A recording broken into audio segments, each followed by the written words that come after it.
হরি ওম তৎসৎ।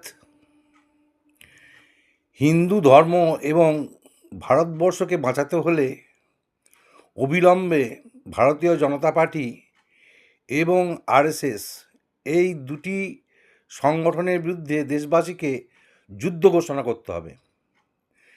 কারণ এদের রাজনৈতিক উচ্চাশা চরিতার্থ করার জন্য শুধু হিন্দু ধর্মটাকেই তারা তছনছ করছে তা নয়, তারা ভারতবর্ষের রাজনীতি, অর্থনীতি, সামাজিক এবং সাংস্কৃতিক নীতিকেও তারা ধ্বংস করছে।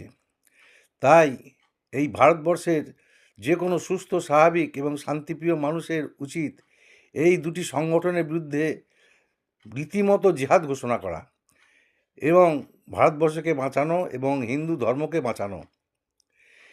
আমাদের যে ধর্মগ্রন্থ, সেখানে সত্যদ্রষ্ট ত্রিকালজ্ঞ ঋষিরা লিখে গেছেন, ধর্ম রক্ষতি রক্ষত, অর্থাৎ যিনি ধর্মকে রক্ষা করেন তিনি ধর্মের দ্বারা রক্ষিত হন।